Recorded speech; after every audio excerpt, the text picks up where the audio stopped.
Right. Excuse me.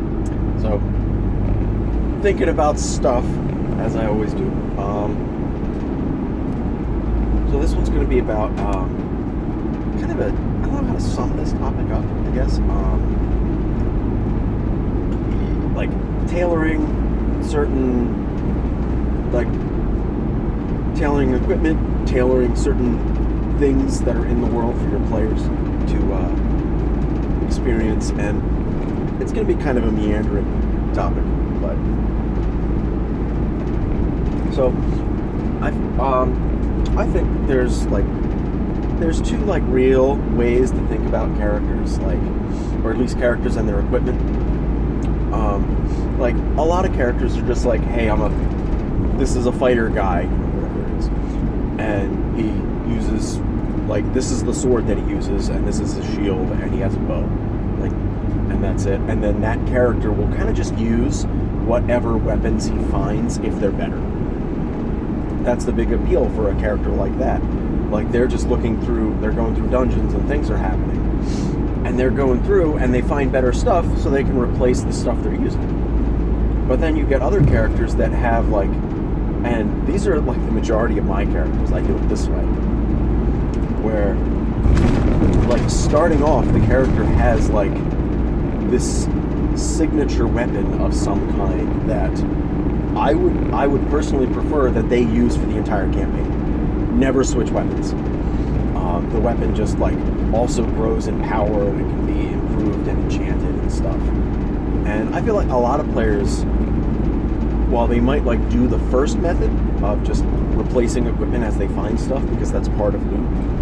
And if you're not doing that, and they're oh cool, you find a +1 spear. Great, I don't use spears. Throw it away. Or try to sell it for 20 gold, because you can't really sell stuff like that very easily. Usually. So then, well, okay, if you've got a character like that, for example, my character in the Erlmeyer campaign, Henich, Lizard Folk uses 2 battle axes that are from his home tribe. They're newly enchanted, so they're +1 now. And the DM even told me ahead of time, hey, these are going to grow with you. They'll, as you pass certain milestones, these will change to a +2 or +3. You might be able to add extra enchantments to them, which I think is always a really interesting system and a way to go about it. You can upgrade and modify your own weapons, instead of just relying on stuff to show up in the dungeon. But then, the DM also kind of, there's some books, or what's am I talking about? The DM plays some books for our characters to read at our leisure, and my character read about some sort of magical sword that's in the Shadow Keep in some swamp. So, some magical sword that's in a dungeon somewhere. Neat. The problem is, if we go find it, there's nobody in the party that would use it.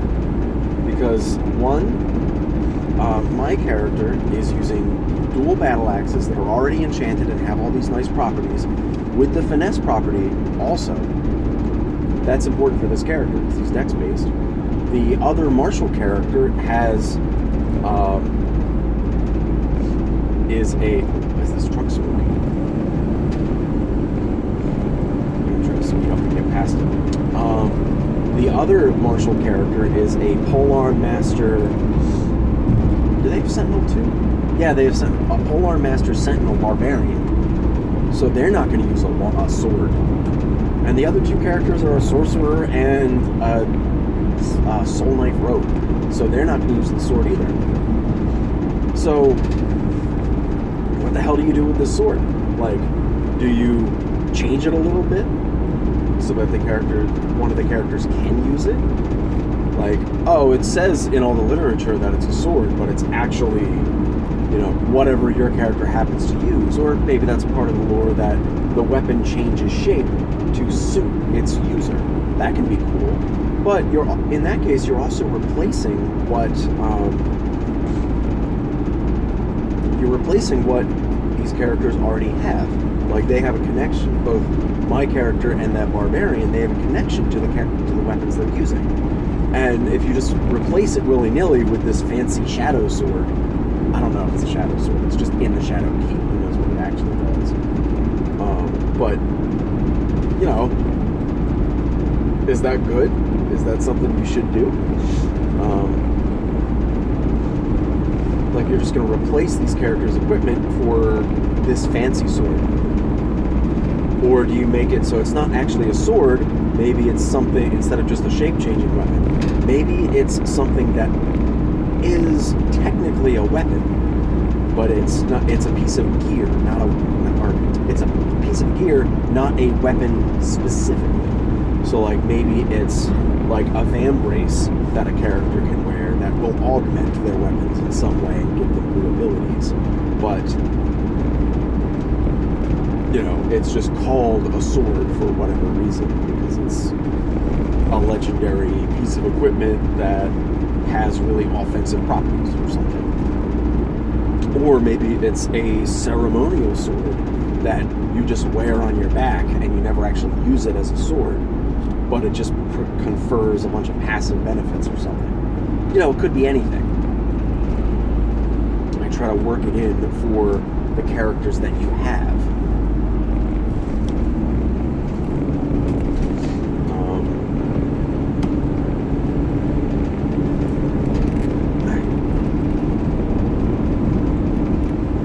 And, you know, and that's true of, actually, I feel a lot of characters. Like, certain characters can only use certain types of weapons. Like, if you're playing, say, an elven monk that gets longsword proficiency and takes, and uses the monk dedicated weapon feature from Tasha's, okay, cool, that monk can use longswords, but most other monks can't. Like, if your party is, like, that monk, a wizard, a sorcerer, and like a rogue, if you get a longsword, the only one that can really use it is that monk. But if you get like a +2 warhammer, nobody's gonna fucking use that. Nobody can use that. So sometimes you have to tailor the equipment that's in a dungeon, but then is that going to feel weird if everybody, like, you know, this party is going through the dungeon, or through all these different areas and dungeons, and they only ever find equipment that they can use? Is that going to feel weird? Or is that not really an issue?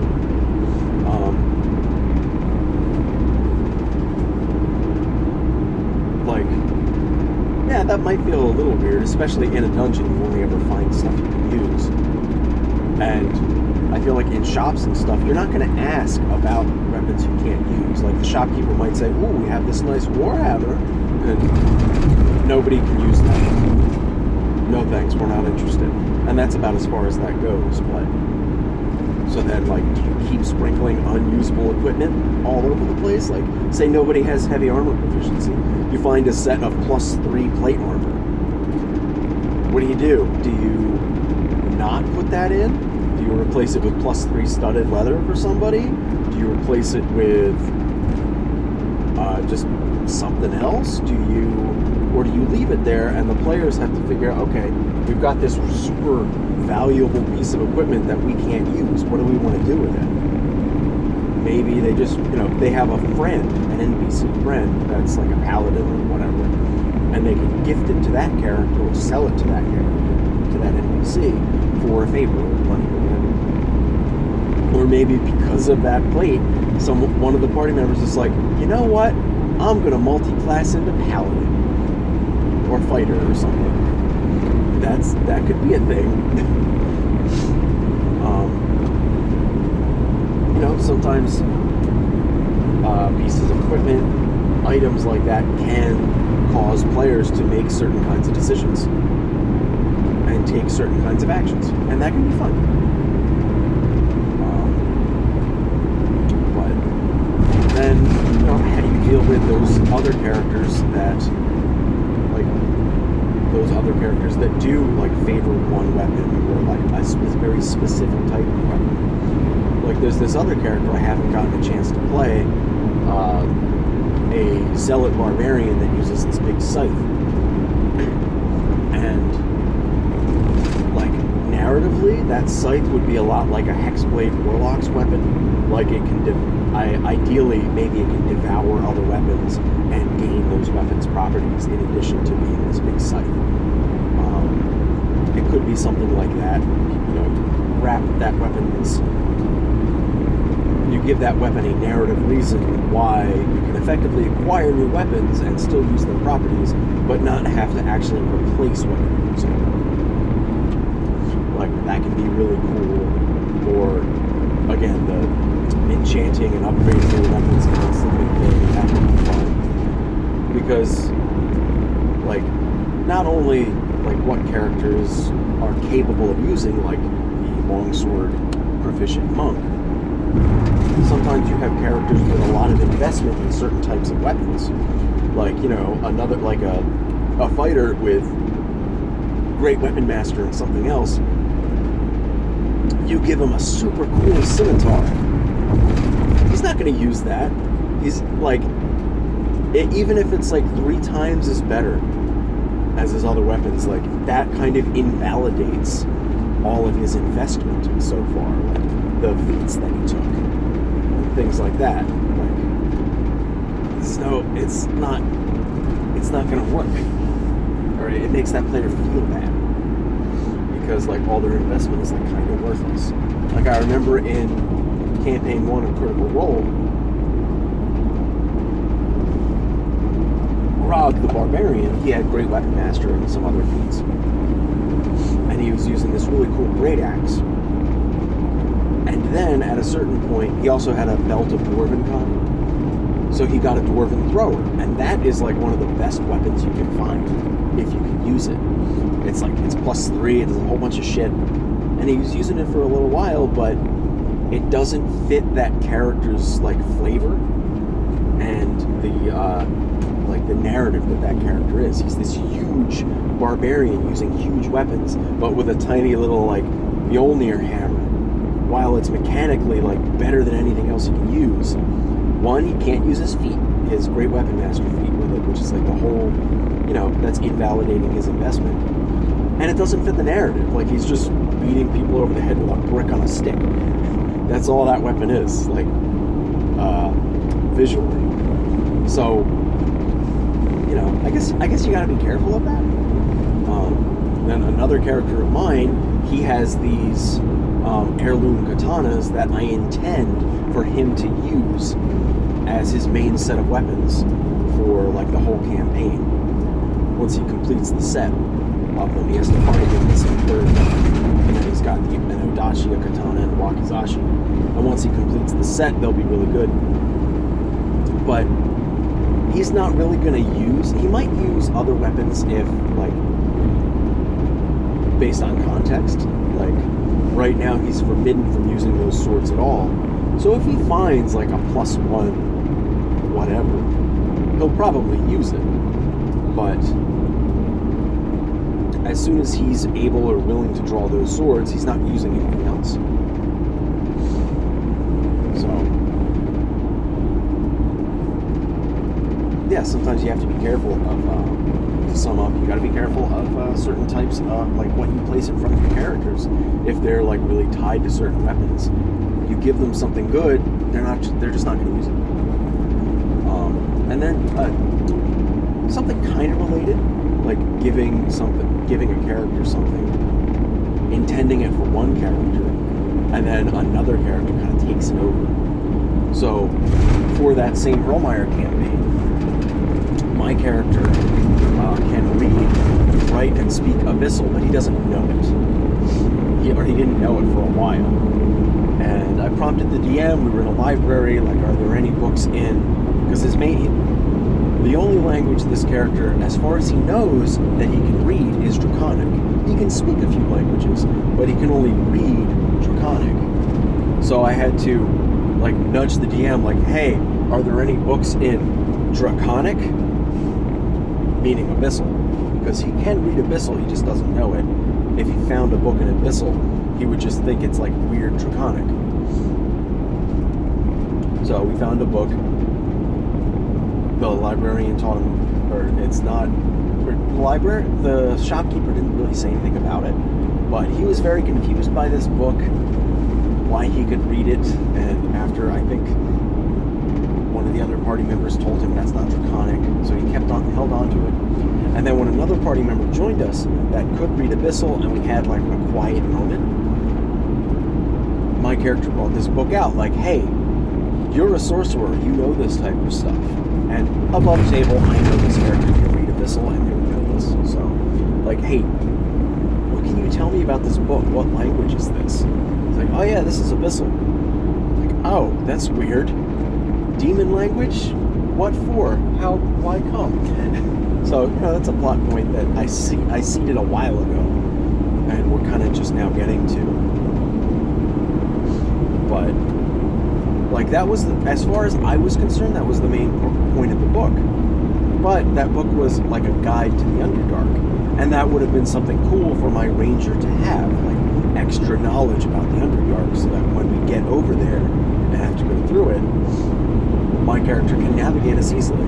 But then, that same sorcerer happens to have a spell called Speed Read. I don't know if that's a base spell, a normal spell, or if it's a homebrew. I don't really remember. Either way, it's one of those super situational spells that's only good for like one thing, and that's reading a bunch of things. So, using that spell, this character read through the whole book and learned all the information instantaneously, or in like an hour. And maybe that kind of invalidates what my character, that aspect of like, hey, my character can learn all this stuff and be our Underdark guy. But now that didn't happen because Ayla read the whole thing, or the sorcerer read the whole thing. But I don't feel bad about it. Like, I don't feel like cheated or anything, because that wasn't the point of the book. The point of the book was to engage that plot point about my character being able to read Abyssal. So the whole purpose of that was satisfied, and I don't really care about anything else. But I guess you gotta be careful about those things sometimes. Like, then later on, we had my character's rival in like the final fight for this little adventure, and my character didn't get the kill. One of the other characters did. And I thought I might be upset about that, but I think narratively it works out fine. And it's just, or my character doesn't need to get the final kill on that guy. But, sometimes if it is really important that a particular character gets the kill on somebody, maybe you can delay that. Like, the character drops down to a knee, but they're not dead. They're still alive. And then that gives that other character a chance to run. But, maybe sometimes you don't need to do that.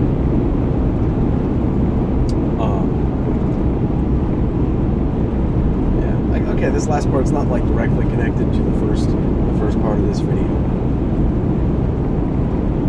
Yeah, just tailoring certain things. Yeah, I guess that's it.